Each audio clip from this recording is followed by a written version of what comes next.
Hey guys, it's Jordan from P&P. Just going to do your handover video on your Burstner Solano. We are right out by the road, so it's probably a bit noisy, but so we're starting with the bonnet. We've got the washer fluid over here on the left, power steering fluid, and then your coolant. Brake fluid sits up here, attached to the servo just down the back there.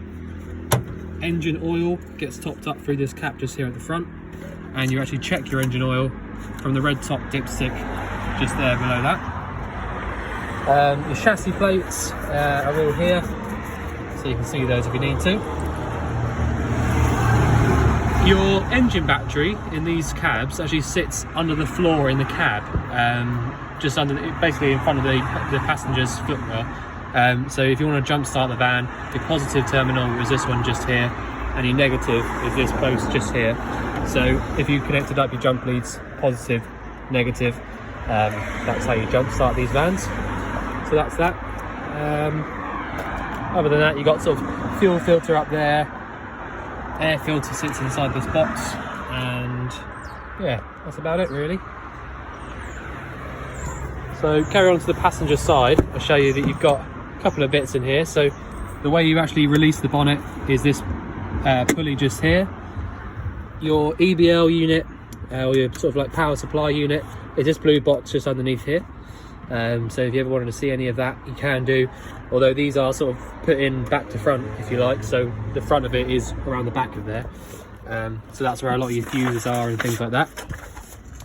Under this big cover here is where your engine battery sits, like I was saying. So if you wanted to open that up, you just basically turn this one here, and then you use a big flathead screwdriver to turn all of those, and then you just pull that out. So that's how you get to your engine battery if you ever needed to, but you know, we've not had a problem starting it here at all, so that shouldn't be a problem. Your fuel cap, or your fuel little part in here, so your diesel fuel goes in there, and you need your ignition key to get that to open. Next, cupboard along, you've got your 2 Varta leisure batteries. The wood in there is just to stop them from moving around too much when you're driving, so don't worry about that. But yeah, so you've got two dual purpose 90 amp hour batteries, so that'll be giving you plenty of charge. So they're in there, you just sort of turn that to get it to close up, and then you put your key in there, turn it 90 degrees, and then just pop that in, and it'll stay in just like that. Freshwater inlet, so if I just grab the key out a sec, because that's in the locked position at the moment. So if it's locked, you'll see there, I push in and turn, it doesn't do anything. So if I unlock it, show you, turn the key, take the key out, then you can push in and around to the left, and it comes out. That's all been lubricated, so that's all good to go. Shouldn't get stuck. That's it. Your boiler, you've got a Truma combi boiler, so you've got this one vent just here for your heating and for your hot water. So if you were sort of couldn't work out where the other vent is, it is all just the same one. So that's that. And if you ever wanted to double check that it was definitely lit up and working, you can just pop your hand underneath here, and that'll give you a definite as to whether or not it's working. Your wastewater drain is this one just down here. There's a little lever just on the top of it, and if you turn that, in the position it is now, that'll be draining out. So if you turned that so that it's facing sort of long ways of the van, then it would stop coming out. This cupboard here doesn't look like it's got much in it, but if you have a little look inside here, you've got 2 things.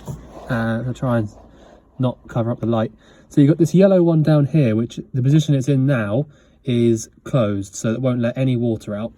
Same with the red one at the back. So the red one's slightly different. You need to have that red one at the back pulled up so that the boiler will fill up with water. So basically they're both sort of like boiler drains. So if you wanted to drain out all the water from the van, you would push that red knob down and lift the yellow one up, so it's sort of pointing upright. That's how you drain that out. If you wanted to fill it back up again, then they need to be in the positions they are now. The only thing to point out with the red one is that it's an automatic dropout valve, so if it gets too cold, then it will just drop out on its own. So if you're using the van, you know, and you've got the heating on and the hot water on, that won't happen obviously because it's not cold enough. But if you find that you can't pull it up and it stay up, then you need to put the heating on for sort of 5 minutes, heating only, which I'll show you how to do in a minute, and then try and lift it up, and then it will stay up. You're sort of tricking it into thinking that it's warmer than it is. I'll show you how to do that in a minute. Next one, you've just got this, which goes all the way through to the other side, and it's like a wet storage locker, and you know, they're really, really handy because you can just sort of shove whatever you want in there and not worry about it too much. And then you've got your big upright. In fact, let me just pop this down so you can see. I don't really think there's much to show in this big locker, but do it anyway. These circular vents that are around the van, that's for your heating. So any sort of, as soon as you put your heating on, the blown air will start coming out through all of these circular vents around the van. And you need to make sure that at least, well, at the very, very least, one of them is open. There is normally one which hasn't got this part in the middle of it, because if you have them all shut and you try to use the heating, then it would sort of, you know, something would burst somewhere because there's too much pressure. So they normally make one around the van without it so that you can't go too far wrong. But other than that, yeah, this is just a storage cupboard, but a really good amount of storage. You could almost use it as like a wardrobe, I suppose. Not much to show around the back. You've got your bike rack there. Yeah, that's about it at the back. So the toilet cassette, you've got a freshwater flush. So that's that pipe just here, and that comes directly from your freshwater tank. So you don't have any separate flush fluid to fill up here or anywhere at all. So as long as you've got a little bit of water in your fresh tank, you can flush your toilet. To actually release the cassette and pull it out, pull up on this and then just pull towards you. Once you get that out, you can then drain it out through this part here, and once you're doing that, you need to be holding down the little yellow button, which is like a pressure relief valve. So do that, so it'll make it a lot easier. I have lubricated this top so that when you put it in like that, it doesn't sort of struggle to pull out or anything. Yeah, so that's that. If you find that you can't pull the cassette out, then it usually means that you've got the flap on the inside on the toilet open rather than closed, because it won't come out at all if it's in the open position. It locks it up. This lower cupboard, oh, again, that's just the other side of the wet storage cupboard, but you can open these up by putting that out and just leaning it on there. See where it's kind of worn down a little bit over the years, but still works as a you know, stopping water coming in. So that's that. I will go around and lock all this up afterwards. Hookup point. So if you're at home or at your campsite, wherever you are, that's where you put your hookup cable in. So that'll give you access to all your plug sockets. Your charger will start working straight away, so your two leisure batteries will be getting a constant charge. So if you can, then you need to sort of have this in every now and again just to get the batteries topped up, or take the van for a nice long drive, which will also charge the engine and leisure together by your sort of split charge relay that you've got. These two vents just here, bigger one at the top, smaller at the bottom, are your fridge vents.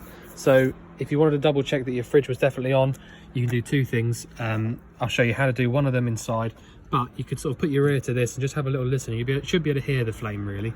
But sometimes if the flame's really good, which it is on this, sometimes you can't hear it. So, you know, I'll show you how to do it on the inside, but there you go. It's one thing to know. Right, let me just shut the door a sec. Put the gas locker down here. Nice strong catch there, so you can open it up and leave it open. Not worry about it falling on your head. I think Ellie did mention to you guys that you've got a gas low filling point, which does run from there all the way underneath the door, or around the door, somewhere up here, and that's what the yellow cable is there. So if you did want to fit any gas low, it is literally just a case of then getting the bottles, popping them in, and then attaching that filling hose. So it is quite simple if you did want to do that at some point. But you know, obviously we didn't get rid of it because that is quite the biggest job really, is fitting the filling hose. So it does save you a bit of hassle if you did want to do that in the future. But at the moment you've just got this new full 6 kilo propane bottle. with, again, I think it's a brand new 2021 pigtail. So that's actually on at the moment. Yep. So turning the bottle off is clockwise round to the right, turning it on it's anti-clockwise round to the left. And if you're at a campsite or wherever you are, a good sort of trick or tip is to turn the bottle all the way on, so that when you come back to it you can't sort of get mixed up as to which way is which. It might sound silly, but it is, when you come to it, you don't want to, obviously it's really, really dangerous to drive with the gas bottle on, so you don't want to sort of chance it if you can't remember. So when you turn the bottle on, just go all the way, and then turn it off before you start driving. The bulkhead regulator you've got up here, you don't have to worry about any of that. All you've got on it is this test point here at the front, which is for us when we do our pressure tests, which obviously on this van it's all good. And if you want to change over the gas bottle to a different one, or when this one runs out, you just undo this nut just here. This sort of piece of the pigtail will come off, take your gas bottle out, swap it over, pop this one on the new one. It doesn't have to be really, really tight, because it is only the sort of brass or copper or something. So just give it a good nip up and then just leave it as it is. But yeah, so that's the gas. I'll just pop that down for a minute, and I will just show you around the cab as well, so you know what's going on in here. So I'll just say as well, the actual van itself has been a bit of a dream for me, because I did the hab check on it, and there was pretty much nothing that I had to sort of fix. Well, not much at all anyway. But anyway, there you go. So you've got your lights on the left hand stalk here, side lights, main beam. Indicators are also on this side, and obviously your flash as well, so if you pull towards you have a flash. Lights, wipers and washers are on this right hand stalk. You've got electric adjusting mirrors, so you can choose which mirror you want to move and then sort of move it around like a joystick as to where you want it to move. Electric windows. You can lock and unlock the cab from inside. Ooh, if you can focus on that, which is really handy, because if you're in the van, you don't have the keys on you or whatever, and you're sort of going to sleep, or whatever you want to do, it is handy to be able to do that from inside. Also, you've got the blinds that come across to the middle and meet up, as well as on here on the driver's door and on the passenger as well. So that is really, really, really, really handy. They're not cheap to fit by any means, and it is just so good having these already fitted on the doors. It does make the driving of the van a little bit noisier, because they do sort of rattle around a little bit, but you get used to it in no time at all. It's not a problem. So yeah, when you want to sort of black out the cab, rather than having curtains here and meeting them up and sort of closing off this space, you can literally just have the full space of the van, just covering up the windows at the front. Anyway, your hazard lights just there in the middle. Rear fog light is that one just there. Obviously don't expect the rear heated window to work, because the factory rear heated window isn't there anymore.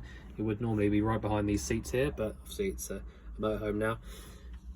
You've got these bits around here, so this is all just your heater parts, heating and cooling, so you can choose for the air to come in from outside or recirculate where you want the air to go to. Air conditioning switch is just here in the middle. That will only work if your aircon is on 1, or the fan speed is on 1 or above, so the light won't come on until that's there. Other than that, I think it's about it really. You've got a 6-speed manual gearbox, which is really nice to have, because obviously having that 6th gear on the motorway makes all the difference.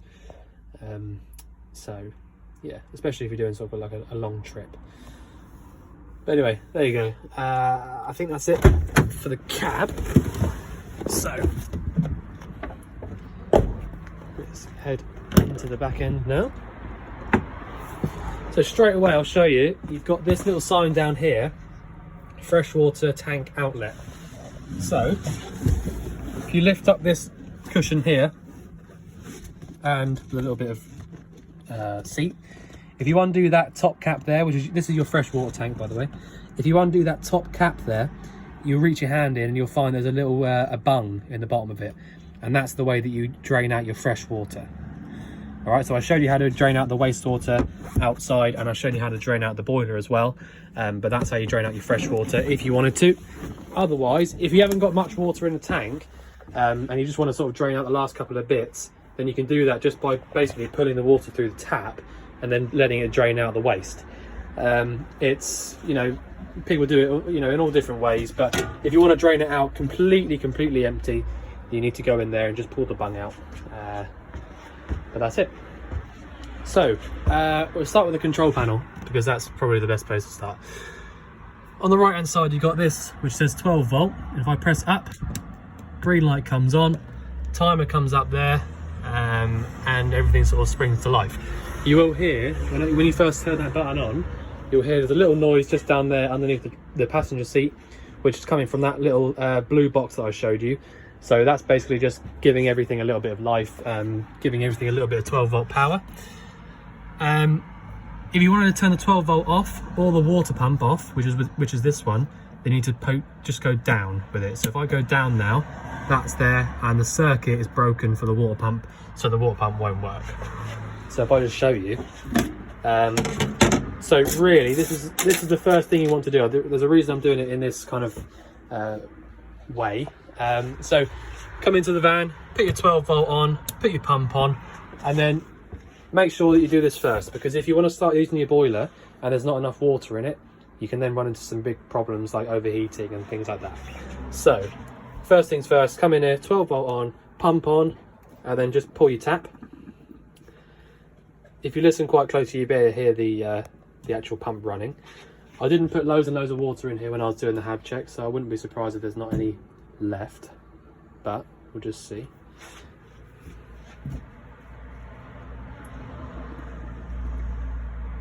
There you go.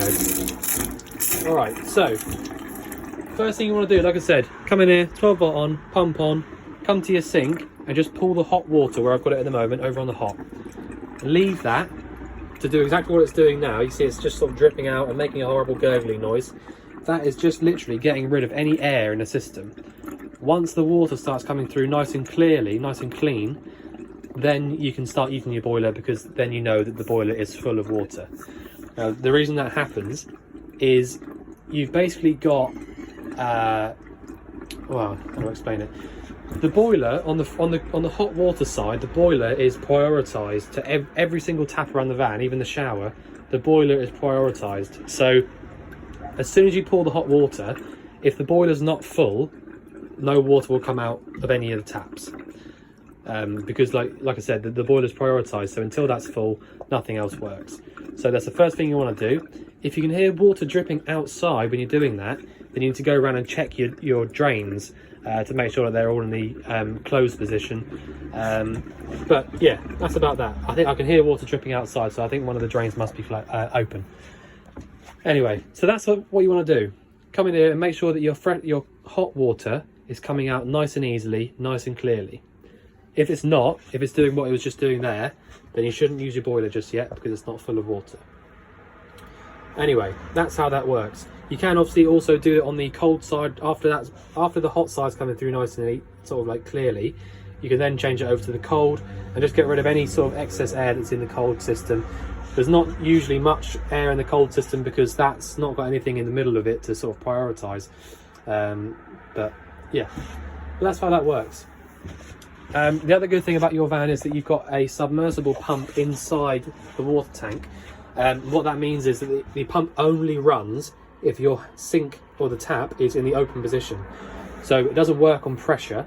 If you had a different pump which worked on pressure, sometimes if they're an old pump and they're sort of getting towards the end of their lives, when you turn the tap off, the pump will just run on and run on and run on.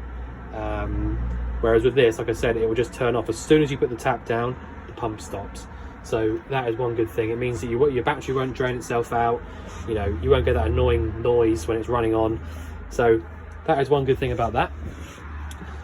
These two bits in the middle just here, you can sort of go around and have a look at them if you want, but it's not really that necessary, to be honest. If you push up, it tells you the temperature inside the van. Push down, tells you the temperature outside the van.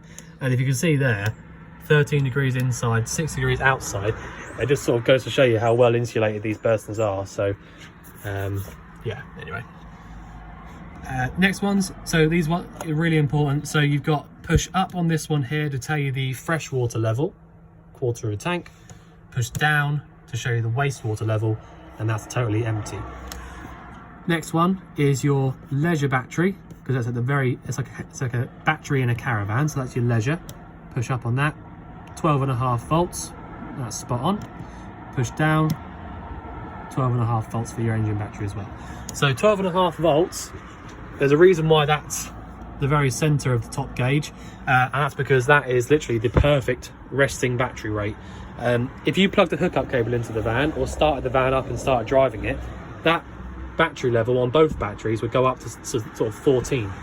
But any time that you're sitting around, lights on, using stuff without any power going into the van, like a hookup, then your battery rate will be around 12 volts. That's not bad, that's actually really good. So, you know, don't worry about that whatsoever. So if it starts getting more towards sort of 10 or lower, or, you know, where it is now, look, if that was where the battery voltage was when I pushed up on here, then it's not so good. Then you'd be looking at sort of putting a hookup cable into the van, or starting it up at the very least. So just bear that in mind. But anyway, it's all good at the moment. Right, next thing I'll show you, you've got this here. So this is your sort of oven and grill. So if you push up on here, you can then open that door up. You can use that by just having this knob just here. Push in and round to the left to light the oven up. Push in and over to the right to light the grill up. I've had both of those on and they work perfectly well. I really like these Dometic style fridge and ovens. It's kind of unusual if you think about it, but on a normal fridge like this without the oven above it, you just have this style and this style. This one wouldn't normally be here, so they're kind of like all one unit, if you like. So yeah, really nice use of space, because normally that would be somewhere else, like down here or something like that. So yeah, it's really handy to have that up there. So yeah, that's nice and easy. That's all just on this right hand side. I've had that all working already. The fridge, I've done both of the handles on there, so you can open that up nice and easily now. It doesn't sort of catch or anything, and it works perfectly well as a locking system. So you got a 3-way fridge. It is also an AES fridge if you want it to be, so it's an automatic energy selecting fridge. If you wanted to go on that, you know, you can do, but in my opinion it's kind of pointless, because it's so easy to choose which way you want the fridge to work that, in my opinion, you might as well just use it manually. I've got the gas on at the moment. Gas is the most efficient way of using the fridge. They go in sort of, not on purpose, but they kind of go in efficiency order. So if you want to light it up on gas, you do quite literally just turn it to here. Little amber light comes on there. Straight away, I don't know if you heard it on the video, but you hear the igniter starting, and after about 5 or 6 seconds it goes off. Now that's because it's lit up and it's doing its job. If you looked in here and this little amber light was flashing, constantly flashing, that means that it's not lit. It doesn't mean that any gas is pumping out into there. When that starts flashing in there, that just means that it's stopped. It's not lit up, but it's stopped trying. So all you need to do then is just turn it back off and just try it again. All right, but like I said, this is just lit up perfectly well. And the other thing to point out is that these fridges do normally struggle a little bit in the cold temperatures, and it being 6 degrees outside, you would normally expect a fridge like this to kind of struggle to light up a little bit at first, but that's lit up straight away. It did the same for me when I was doing the habitation check as well, so there's, you know, that's a really lovely, good fridge. Nothing wrong with that whatsoever. If you had a hookup cable in the van, you could also use it on this next one. So if you turn it down to there, if you had a hookup cable in, that light there would be green. So that's the sort of the next most efficient way of having the fridge cool down. That'll take, you know, a good few hours as well. I actually didn't mention that. So if you had it on gas, the idea, I think some people like to do, fill the fridge up with whatever they're going to take away, and then put it on gas or electric hookup, perhaps the night before you go away, is a good sort of way of doing it, I think. that way when you come to the fridge in the morning before you leave or whatever, then it'll all be nice and cold inside, ready for you to go. The reason you have to do that is that when you're driving, you would switch down to the 12-volt switch, and again, when you start the engine up, this light will go green, so you know it's working. But when you basically this 12-volt one here, the 12-volt and the hookup have basically just got an element in the back of the fridge which warms up some fluid like ammonia and stuff like that, I think, and then it cools down. The 12-volt element is so small that it won't get the fridge cold on its own. The fridge already needs to be cold, either via the gas or the hookup, and then it just sort of keeps the fridge cold whilst you're driving. It does not get the fridge cold on its own. None of them do. So, you know, well, basically what I'm saying is if you switched it over to 12-volt and there was warm stuff in the fridge, when you then get to where you're going and check it, it will all still be warm. But if you have freezing cold stuff in the fridge and you put the 12-volt on when you're driving, when you get to where you're going, it will all still be freezing cold. So yeah, that's how that works. But yeah, the main way of using it, the way you're going to be using it mostly probably is on the gas. So like I said, just switch it up there. As long as you've got a little clear amber light there, that means your fridge is lit. I'll switch that off. Yeah, that's that, nice and easy. You get the hang of that really quickly. Your boiler is nice and simple as well. So you can use the boiler on electric, but the electric switch, which is this one just here, all that does is it heats up your water. It doesn't do your heating or anything like that. So one main thing to point out is that you need to make sure that this switch is off before you start putting your hookup cable in, because if you plug the hookup cable in and this switch was on like that, you might not realise that it's on, and all of a sudden, you know, if you haven't got your boiler full up of water, like, you know, the first stage of getting in here, then you're going to run into some trouble, because it's essentially just the same as sort of boiling an empty kettle, if you like. So you need to make sure that that switch is off until you want to use it, until you know that your boiler's full and you've got a hookup cable in and you want to heat the water up. But it is a really handy way of having it, because it means then, to be honest, most of these Burstners and most of these sort of Continental vehicles don't have this option. They normally just have this one, which is gas only. So it's really nice to have an electric way of heating the water up. So, you know, if you had a hookup cable in, you could heat the water up via this switch, cool the fridge down by the 240-volt, the hookup switch as well. Have your plug sockets there available and things like that. So it's really handy. The one above that, Trumatic C, this is telling your boiler what to do on gas. So the dial in the middle, first off, is just basically, it's not a temperature because it's just 1 to 9, but it's basically how quickly, how efficiently you want the gas to start working. If you put it at 9, it'll just go nuts, and it will try to do everything really, really, really quickly. But I sort of say just sort of leave it on 5 or 6, you know, that's plenty. So if you want the heating only, you just turn the switch down 1. All right, and now after a sort of 10-15 seconds or so, you'll hear the boiler, it'll make a big loud, well, not big loud, but a bit of a crack noise, which is the inside the boiler allowing the gas to come through, and then it'll try and light up. And with these Truma combi boilers, you don't tend to get any issues with that whatsoever.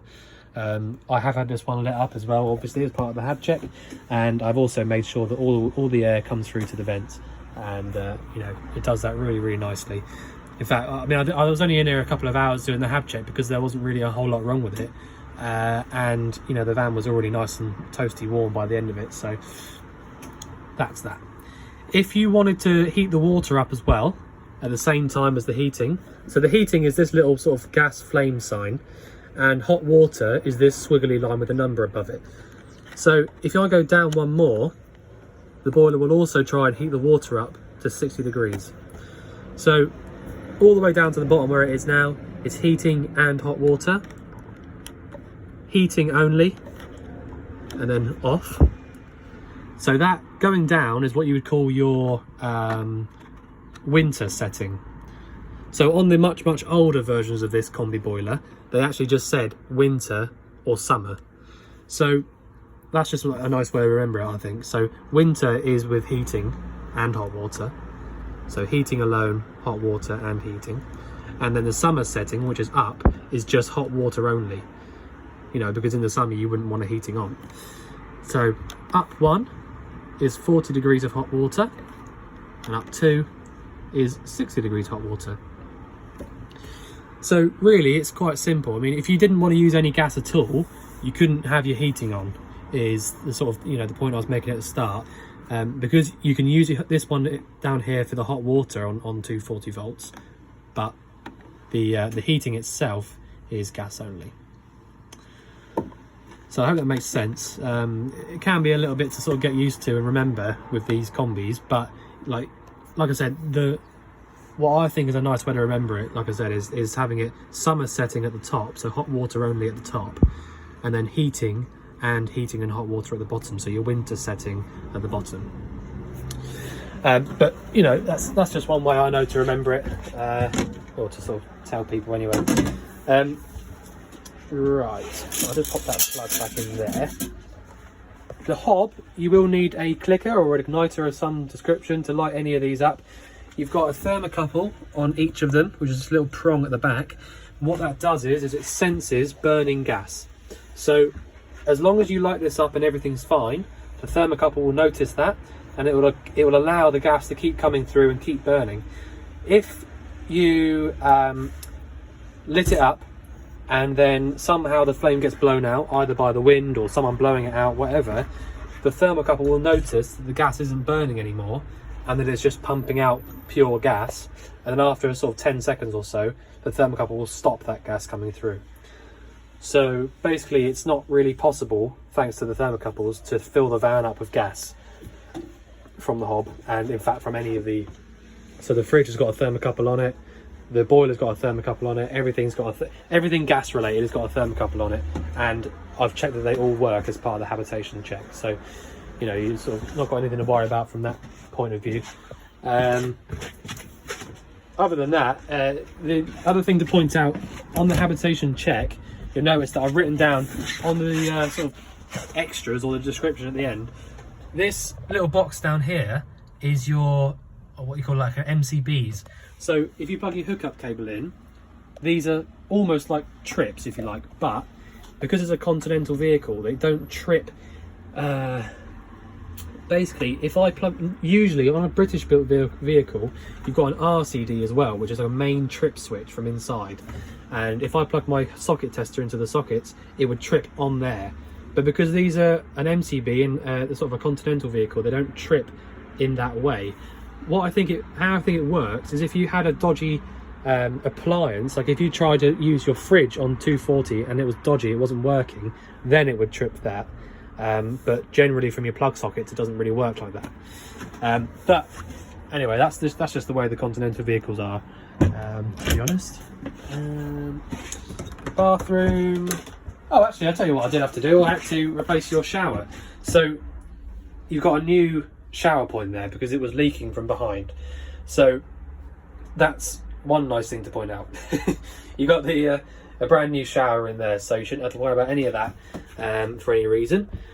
That's all good. Sink's all good now as well. All right, yeah, sorry, toilet. I was trying to think of things to show you. So it's really simple. You've got a flush button here. So as long as you've got a little bit of water in the freshwater tank and your power is on your control panel, then literally, as long as you've got this button pressed in, it will pump flush fluid into the toilet itself. When you want to empty it, you open it up from here. So that's opening that flap that I showed you and then closing it. That's what I was saying about if you leave this in the open position, if I went out to the outside now and tried to take the cassette out, it won't budge, nothing at all. So you need to make sure this is in the closed position, and then once you do that, you'll be good to go and empty the cassette. Right, I think I've shown you everything I can. The main thing really, the 12 volt, because it's a nice easy continental vehicle, they make these so simple. When you turn your 12 volt on, there's no separate buttons up here to turn the lights on or the outside lights on or whatever. You've got switches around the van which turn the lights on, obviously, but there's no sort of special ways of turning everything on. Once you have that 12 volt switch on with that green light, anything 12 volt will work. So you know, that's just a nice thing to know about these Burstners and a lot of Continental vehicles, to be honest. But yeah, so when you're leaving the van, just switch it off, just there.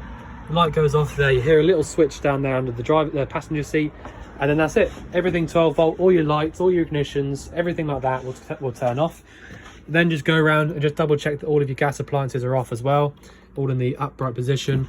Your hobs aren't on, even though I showed you that they won't work anyway, but make sure that all those little circles are at the top.